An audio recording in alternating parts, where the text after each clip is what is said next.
So friends, आज मेरे साथ मौजूद हैं मिस्टर हसन। मिस्टर हसन को मैं इंस्टाग्राम से जानता हूँ। इंस्टाग्राम पे काफ़ी ज़्यादा इनकी इंगेजिंग रील्स होती हैं और मैं आज इनसे मिल रहा हूँ क्योंकि मुझे थोड़ा सा आपको एक्सप्लेन करना था, अपनी ऑडियंस को एक्सप्लेन करना था कि कोई अगर दुबई में आकर रियल एस्टेट एजेंसी खोलना चाहता है या let's say real estate agent खुद बनना चाहता है तो उसके लिए क्या प्रोसेसेस है और क्या स्कोप है being a real estate agent. और ना सिर्फ दुबई के अंदर बल्कि आप वंस यहाँ पर काम कर लेते हैं तो आपको समझ में आता है कि यार दुनिया में और क्या काम हो सकता है। तो हसन, अस्सलाम वालेकुम। अस्सलाम कैसे हैं वालेकुम, आप? कैसे हैं आप? बस अल्लाह का शुक्र है। एवन हसन, आपकी इंगेजिंग रील्स में देखता रहता हूँ जो प्रॉपर्टी से रिलेटेड होती हैं एंड आई मस्ट से कि बहुत डिसेंट तरीके से आप उनको कन्वे करते हैं अपने मैसेजेस को। तो प्लीज़ मुझे थोड़ा सा, मेरी ऑडियंस के लिए, मेरा यूट्यूब चैनल है, आपका by the way Instagram channel है, आप उसका एक बता दें कि क्या हैंडल है ताकि लोगों को श्योर, पता हो। श्योर। पहले तो बहुत शुक्रिया आपको भी यहाँ अपने चैनल पे इनवाइट करने का। देखिए, रियल एस्टेट एक बहुत ही वास्ट करियर है, ठीक है? और इसमें एंट्रेंस तो आसान है, मगर इसमें सर्वाइवल इतनी आसान नहीं होती, सस्टेनेबिलिटी ठीक है? मुश्किल है। अच्छा, 2 इंडस्ट्रीज़ होती हैं, either you work for a developer और you work for a brokerage. Brokerage का एक डिसएडवांटेज और एक एडवांटेज ये है कि इसमें आपको सैलरी नहीं मिलती, मगर आपके पास अर्निंग पोटेंशियल बहुत ज़्यादा है। जितनी आप मेहनत करेंगे, आप इतना पैसा बनाएँगे। मैं हमेशा जो भी एक फ्रेशी इस इंडस्ट्री में आता है, हमेशा उसको ये कहता हूँ कि आप एक एरिया में स्पेशलाइज़ कीजिए। मैं आज तक मुझे 10 साल हो गए, मैं डाउनटाउन में स्पेशलाइज़ करता हूँ। मुझे डाउनटाउन का एक-एक हिस्से का पता है कि कहाँ पे क्या प्रॉपर्टी है, क्या नई डेवलपमेंट हो रही है, कौन से होटल अपार्टमेंट्स हैं, कौन से रेजिडेंशियल अपार्टमेंट्स हैं। जो न्यू फ्रेशीज़ आते हैं यहाँ पे, उनका एक ड्रॉबैक ये होता है, वो समझते हैं कि ऑफ़लाइन में आएँगे और ऑफ़लाइन में एक तो छक्के लगेंगे और सब कुछ ठीक हो जाएगा। थोड़ा सा अगर एक्सप्लेन करें, अगर थोड़ा सा हम इसको रिवाइंड करें, जी, आप जो भी अगर इंडिया पाकिस्तान से आना चाहता है, जी। क्योंकि मैंने एजेंट्स तो देखे हैं, बाहर के भी देखे हैं, लेकिन हम अगर, क्योंकि हमारी ऑडियंस इस तरह की है कि वो इंडिया पाकिस्तान से देख रहे हैं, तो इंडिया पाकिस्तान से कोई आना चाहता है तो फर्स्ट ऑफ उसको क्या करना है? लेट्स से वो लैंड हुआ और उसको जी। रियल एस्टेट में जाना है, तो आप क्या करना है उसको? ओके, सबसे पहले तो जो मैं पर्सनली कहता हूँ, वो ये कि आपके पास अगर 1-2 साल का सेल्स एक्सपीरियंस है, तो ये अच्छी बात है। फिर आप विज़िट वीज़ा लीजिए, आइए और डिफरेंट ब्रोकरेजेस में अप्लाई कीजिए। बहुत सारी ब्रोकरेज फर्म जो हैं, वो नई फ्रेशीज़ को भी लेती हैं। हुँ, हुँ। और अगर मैं आपको साथ-साथ बताऊँ, एक फ्रेशी के लिए ब्रोकरेज फर्म जॉइन करना without salary is not a easy job. Right. मगर अगर वो इस इंडस्ट्री को समझ गया, तो यहाँ पे आप बहुत कुछ कर सकते हैं। आपके पास बहुत अपॉर्चुनिटीज़ हैं। ये शहर आपको बहुत अपॉर्चुनिटीज़ देता है, अगर आपको वो सब चीज़ें नज़र आ रही हैं, राइट। ठीक है? बहुत सारे रियल एस्टेट एजेंट्स को मैंने देखा जिनको 10 साल हो गए और बहुत कामयाब नहीं हो सके, व्हिच इज़ फाइन। हुँ, कुछ कुछ लोग हैं जो 10 साल में पता नहीं कहाँ से कहाँ पहुँच गए, हुँ। ठीक है? तो मैं हमेशा ये अगेन रिपीट कर रहा हूँ आपकी ऑडियंस के लिए, जब आप यहाँ आते हैं, आप एक रियल एस्टेट ब्रोकरेज फर्म को जॉइन कीजिए। वही रियल एस्टेट ब्रोकरेज फर्म आपको रेरा करवाती है। RERA is a qualification for the real estate agents in Dubai. अच्छा, ये तो या एलियन कॉन्सेप्ट है ना पाकिस्तानियों के लिए या कि कोई आपको यहाँ पर लाइसेंस भी लेना पड़ता है। जी, यहाँ पर जी, रियल एस्टेट एजेंट बनने के लिए आपको लाइसेंस चाहिए। जी, और लाइसेंस के बारे में बताएँ, जैसे आपने रेरा का कहा, तो जी। वो रेरा क्या चीज़ है और देखिए, उसको। It's a real estate regulatory authority, इसका पूरी एब्रिविएशन है। राइट। एजुकेशन आपको क्या चाहिए? इंडिया पाकिस्तान में जो लोग इंटर के एजुकेशन है, which is fine, hmm, hmm. Right? Again मैं कह रहा हूँ, इसमें एंट्रेंस आसान है। जब आप रेरा कर लेते हैं, then you are ready to go to do the rentals, sales, offline sales, whatsoever.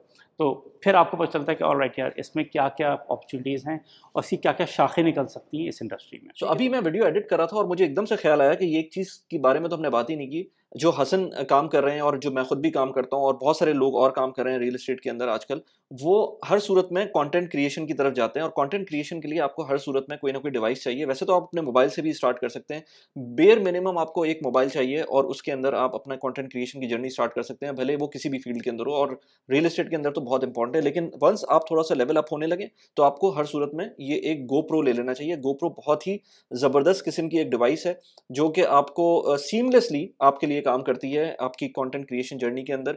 ये मैं इसको अपनी गाड़ी में भी यूज़ करता हूँ, गाड़ी में लगा लेता हूँ। इसके साथ मैंने बैटरीज भी ली हुई हैं इसकी एक्स्ट्रा, वो भी आप ले सकते हैं। मैंने इसके लिंक डिस्क्रिप्शन में डाले में, आप उसको अगर बाय करना चाहते हैं तो मेरा रेफरल लिंक है अमेजोन का, उससे आप बाय कर सकते हैं। गोप्रो जो है उसका फ़ायदा ये है कि आप जब इसके अंदर मोबाइल आपका फ्री हो जाता है और आप इसके अंदर कोई स्क्रिप्ट लिखना चाहते हैं तो अपने मोबाइल में रीड कर सकते हैं। इसके अलावा कोई कॉल आ जाती है एकदम से तो आपको एयरप्लेन मोड में नहीं करना पड़ता। आपके लिए गोप्रो एक छोटी सी डिवाइस है, आप छोटी सी डिवाइस लेकर कहीं भी जा सकते हैं। आपका जो नया गोप्रो आया है उसका तो लो लाइट कंडीशन भी बहुत अच्छी है इसके अंदर। बाय द वे, इस वीडियो को लाइक कर दें, चैनल को सब्सक्राइब कर दें। पेट्रियन पे मुझे सपोर्ट करना है तो उस पर आप सपोर्ट कर सकते हैं। मैं इस चैनल के ऊपर बात करता हूँ पर्सनल फाइनेंस की, प्रोडक्टिविटी की।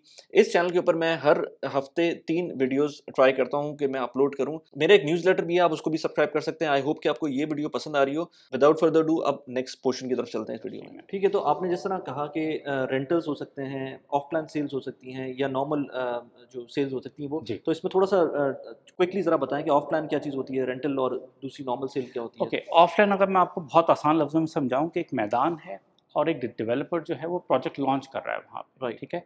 इसको पाकिस्तान की लैंग्वेज में इसको ऑफ लैंड भी कहते हैं और डिफरेंट डिफरेंट जगहों पे इसको और वर्ड से पुकारा जाता है। हम दुबई में इसको ऑफ लैंड कहते हैं, ठीक है।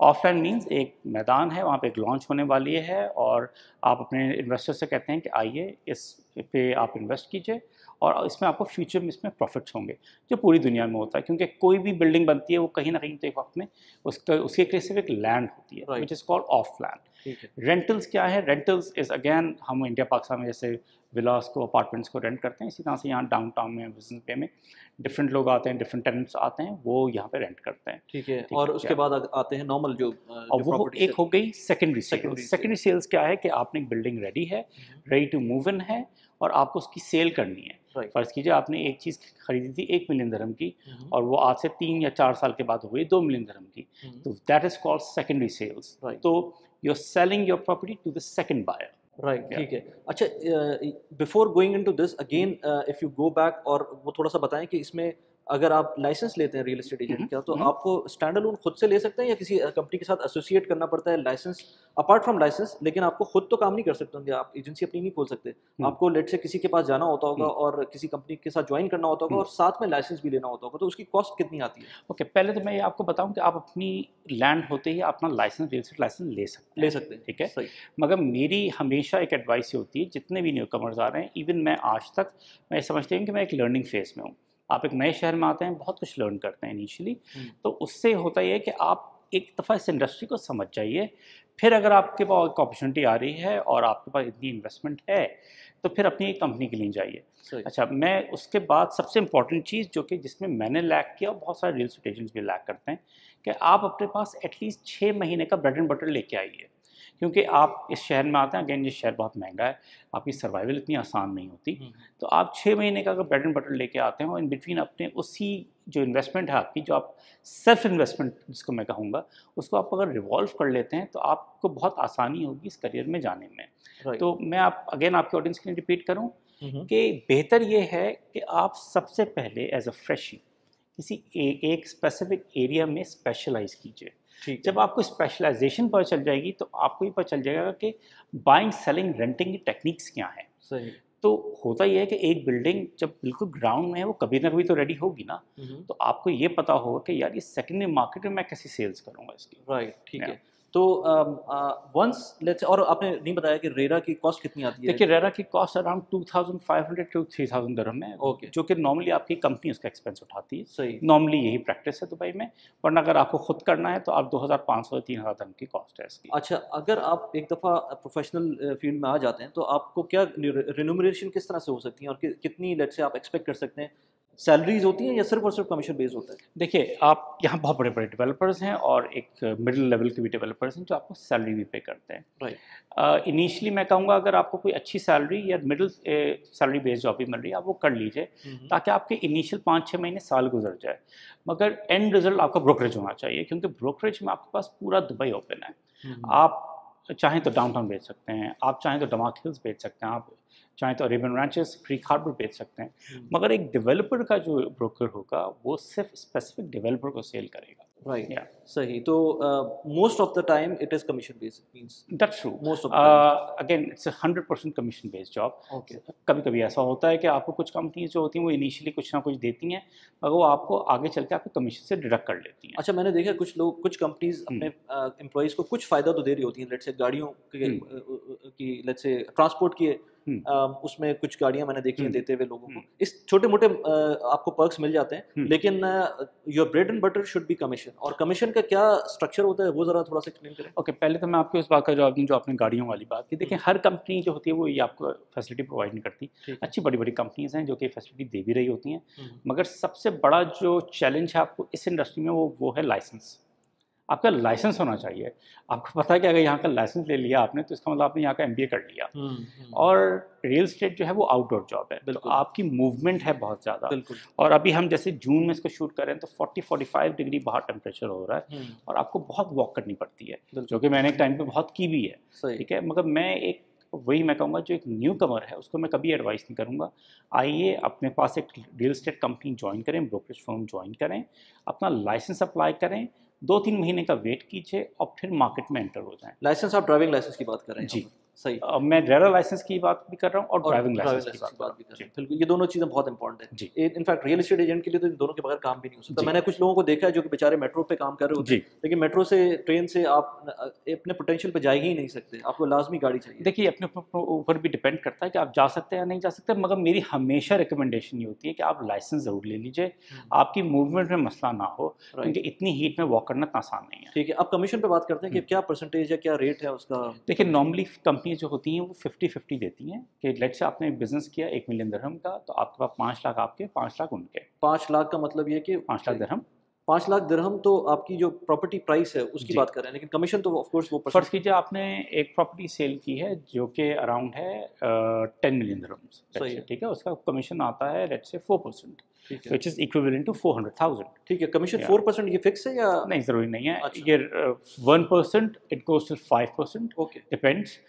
मगर ये डेवलपर टू डेवलपर और डील टू डील मैटर करता है, ठीक है। नॉर्मली सेकेंडरी मार्केट में कितना होता है? नॉर्मली 2%, या दुनिया में कहीं 3%, कहीं 6%, मगर दुबई में एक नॉर्मली 2% कमीशन होता है। From the selling side, buying side वाला, sorry buying side, no it is from the buying side, yes. Selling side पे कोई डिपेंड्स, आपकी डील कैसी है, कभी कभी आप सेलर से भी चार्ज करते हैं, मगर नॉर्मली नॉर्म ये है दुबई में कि आप बायर से चार्ज करते हैं। व्हाटएवर द केस इज, आप अगर किसी एजेंसी के साथ काम कर रहे हैं तो आपको 50% उसको देना पड़ेगा। लेट्स से जो भी आपका कमीशन आ रहा है, जो भी डिसाइड हुआ है, लेट्स से हम कहते हैं 4% डिसाइड हुआ, 1 मिलियन पे 4%, लेट्स से 40K हो गया, 40K में से 50% आपको अपनी कंपनी को देना होगा और 50% आपके पास आएगा, राइट। ये इस तरह का कमीशन। और लेट से ऑफ प्लान के अंदर थोड़ा सा डिफरेंट होता है या यही होता है? देखिए ऑफलाइन में फ़र्क ये होता है कि डेवलपर आपको देता है, राइट, ठीक है। यहाँ पे सेकेंडरी मार्केट में बायर आपको देता है, ठीक है। तो अगेन आप डिपेंड करता है कि आप बायर से कितना चार्ज कर रहे हैं या डेवलपर से कितना चार्ज कर रहे हैं, मगर ऑफलाइन में नॉर्मली आपको डेवलपर ही देता है, ठीक है। मैंने देखा है कि बहुत सारे लोग नॉर्मली जो रियल एस्टेट में आते हैं वो बहुत सारे लोग आते हैं जो बहुत ज़्यादा ऊपर चले जाते हैं, और कुछ लोग जो है वो मीडियोकर रहकर वहीं पर नीचे ही रहते हैं, ऊपर नहीं जा पाते। तो मुझे लगता है कि कुछ उनका प्रोफेशनलिज्म में भी कमी है, एंड देन उनकी कुछ टेक्निक्स में भी प्रॉब्लम है। तो आप उसके बारे में बताएं कि लोग जो नए आ रहे हैं उनको क्या टेक्निक्स हैं ऐसी जिनको यूज़ करते हुए अपने आप को ग्रो करना चाहिए रियल एस्टेट एजेंट? जैसे आपने टेक्निक की बात की, मैं ये कहूँगा कि देखिए इनिशियली आपको मीडियोकर ही होना होता है किसी भी इंडस्ट्री में, क्योंकि आप इनिशियल प्रोसेस में बहुत कुछ सीख रहे होते हैं। मैंने जैसे कहा, आप रेंटल्स कीजिए, आप सेकेंडरी सेल्स पे आइए, एक एरिया में हमेशा के लिए स्पेशलाइजेशन ज़रूर कीजिए। आप इस इंडस्ट्री में 5 साल हैं या 20 साल हैं, आपकी स्पेशलाइजेशन होनी ही चाहिए, क्योंकि जब मार्केट गिरती है तो वही आपकी स्पेशलाइजेशन आपके हमेशा काम आती है। तो आपने जैसे कहा कि ये एक प्रोसेस है, again success is a process. So jack of all वाला चक्कर नहीं है, आपको मास्टर ऑफ वन एरिया होना चाहिए। लेट्स से आप डाउनटाउन को देख रहे हैं तो डाउनटाउन को आप फिक्स कर लें और अपने एक एक बिल्डिंग का पता होना चाहिए। लेकिन जैक ऑफ ऑल जो होते हैं ना, आप होते हैं ऑफलाइन में, मगर सेकेंडरी मार्केट के लिए आपको एक एरिया बहुत है, राइट। आप अगर 10-10 जगह भागेंगे तो ना आप इधर जाएंगे ना उधर जाएंगे। आप एक एरिया में, लेट से बिजनेस बे को आपने पकड़ लिया, आपने डाउनटाउन को देख लिया, आप वही एरिया है और वहीं से आपका एक्सटर्नल बायर भी मिल के आएगा। ऐसा हो ही नहीं सकता कि आपको ना मिले, मगर ये एक प्रोसेस है 1-2 साल का, जिसमें आप सेकेंडरी सेल्स करें, रेंटल करें, और साथ साथ स्लोली एंड ग्रेजुअली आप ऑफलाइन मार्केट को भी समझ लीजिए। जब आपने ये प्रोसेस पूरा कर लिया, फिर आपको पता चलेगा अच्छा यार नेक्स्ट स्टेप मेरा क्या हो सकता है।